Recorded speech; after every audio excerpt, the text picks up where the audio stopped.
Joining us here on the Morning Star. Good morning, my sister. It's a pleasure. I hope you're well. Happy New Year. By God's grace, I'm pretty well. And you? I am well. You. I am well. Thank you so much for asking. Now, let us understand, what is the situation with water supply to Chebi and its environs? We understand that they've been struggling. For the past 5 months, there's been an issue when it comes to water supply. What is the challenge? Right. Good morning to your cherished listeners. I think the challenge when it comes to we call the brim sources. Brim sources meaning our plants which are dependent on the Brim River. And these are the Chebi plant, Recess, Chebi, and its environs, the Busu plants, the Osino plants, and even up to Achimoda. We have a big plant there, the latest of our plants in the Eastern region. All these sources depend on the Brim River. And the challenge is that, we entered the dry season, or even for some time, we've been talking about this issue of illegal mining that I'm saying affecting our operation. And it's unabated. It's still going on. And we've been praying and hoping that the various interventions by the previous government and the prayer of is that the new government will also continue and even scale it up. But I can tell you that during this dry season, in fact, we've really been struggling to even get the river. When you say the river, that serves as our raw material for production, for treatment and production of potable water to supply the areas concerned. So, one, the challenge has to do with the availability of the raw water in volumes, in good volumes that we always desire. Because, you know what, because of these illegal activities and the lack of fresh water by way of the rainfall, coming to replenish whatever is in the river, now we are not getting it. So it means the little that is left in the have been dissipated for the sake of, in the name of illegal mining or galamsey.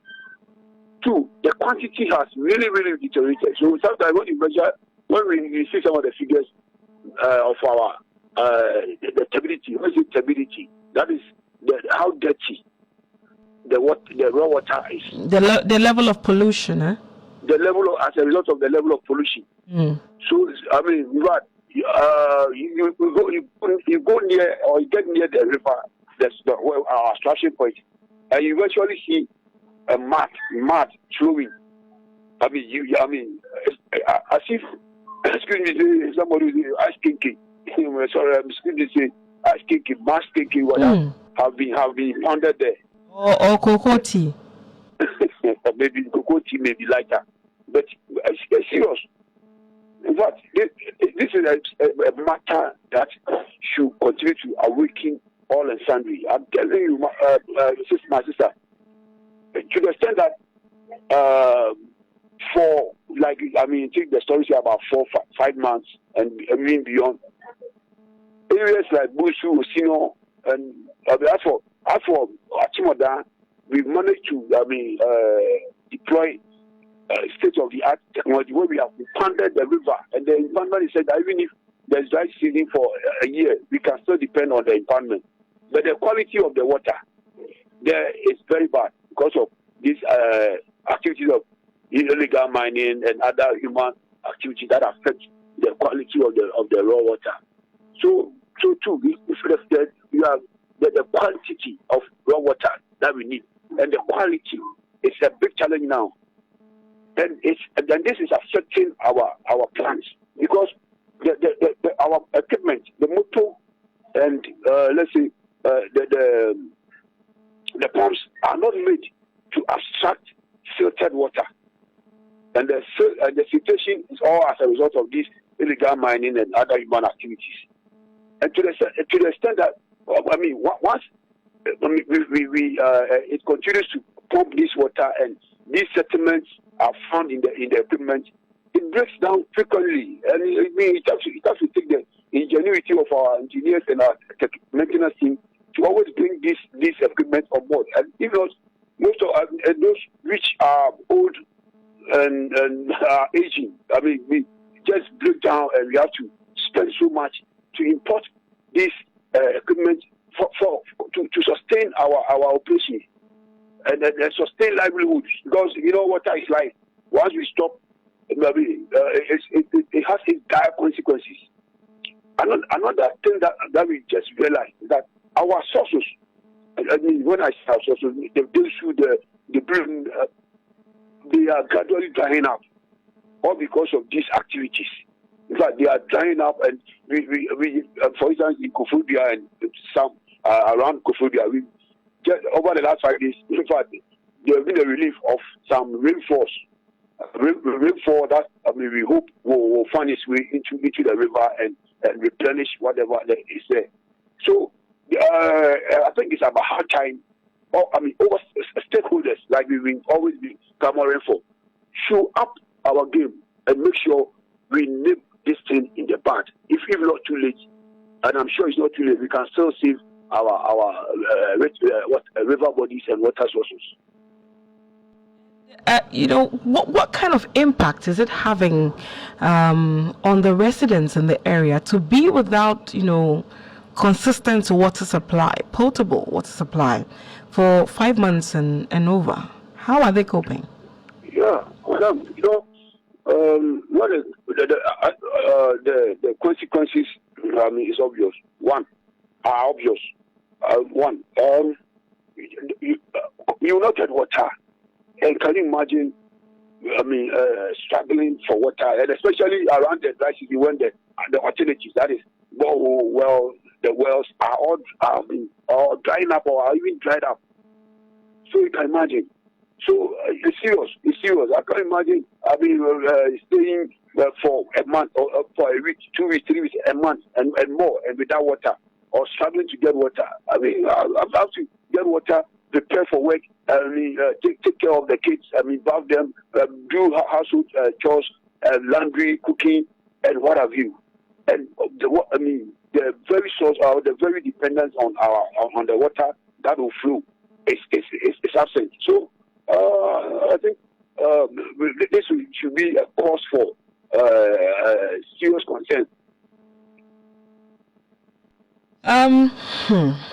In the immediate term, what do you expect to be done to address at least the issue temporarily, so that residents in the area can get access to potable water?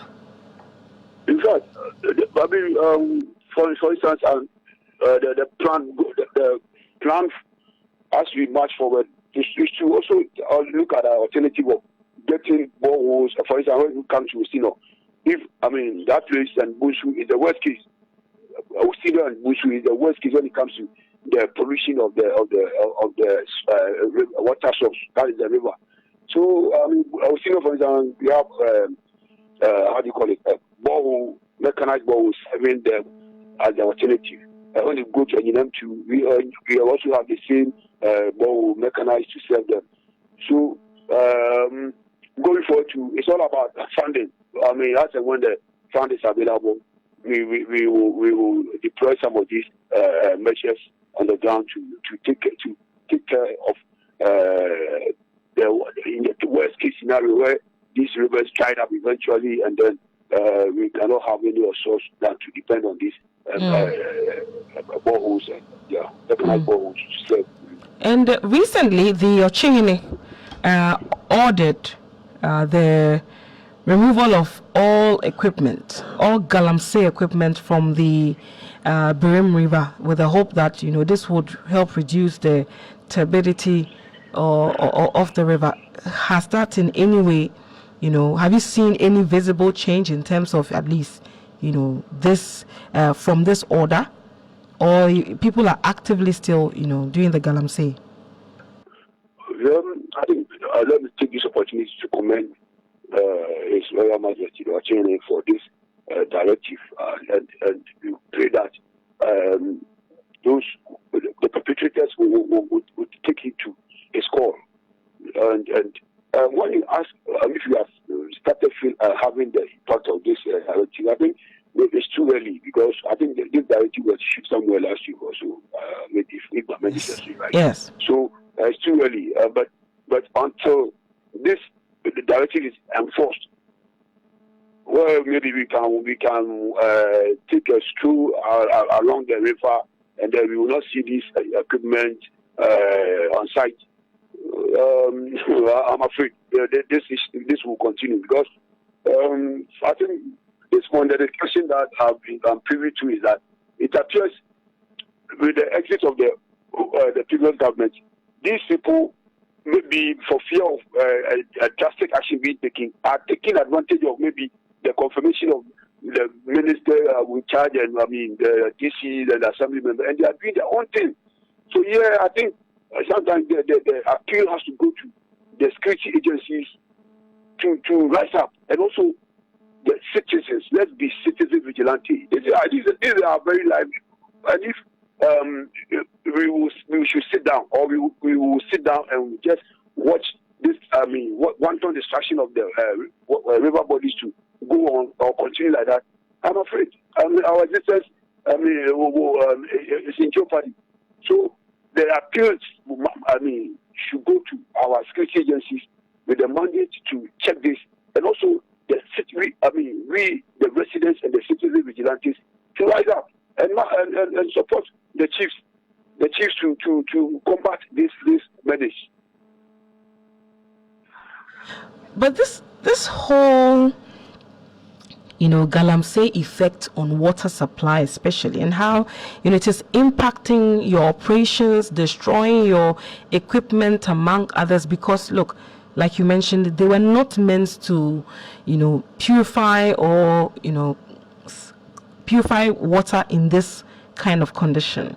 When you look at how the issue of Galamsey is has gradually escalated to this point, do you see any sense of urgency at all on the part of our successive governments among us? This government is still new, so relatively, do you see any urgency? Do you think that the people appreciate the magnitude of destruction that this environmentally degrading activity is doing to us?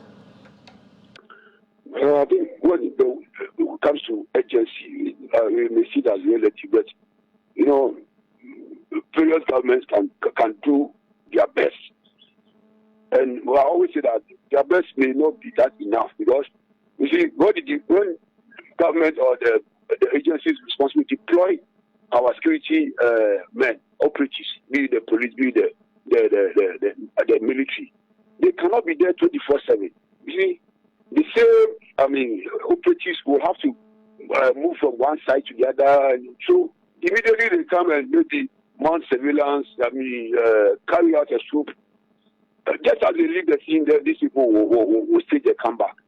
Like it happened, when the last quarter, when we were all up in arms against Galamsey. Just close to police station, we saw pictures and video of Jamfine operating. So I think the urgency will be that relative, but I always say that it comes back to us as the people. The people. Surely those are not going to farm. You can just immediately you enter the bush, you see a stream, and then you use your bucket, your gallon to fetch water and go and do your farming activity. But now, all these sources are dried up because of what is going on. Galamsey, sun raining, farming along river bodies, all these have their impact on the sustainability of these water bodies. It's rather unfortunate and heartbreaking, because we keep hearing that if we don't take care, very soon we'll start importing water among others. Oh yes, sure. But I think we are gradually getting there. Yeah. It looks like it's even closer than we think, and most often it's closer than we think, and most often, the people that go on to do the Galamsey, they feel that they have, they can afford to buy water. And usually it is the indigenous or the indigents who have to suffer. Those who cannot afford to go and buy water, they have no option than to rely on some of these, polluted waters and all that. And I sincerely do hope that we get an answer to this as soon as possible.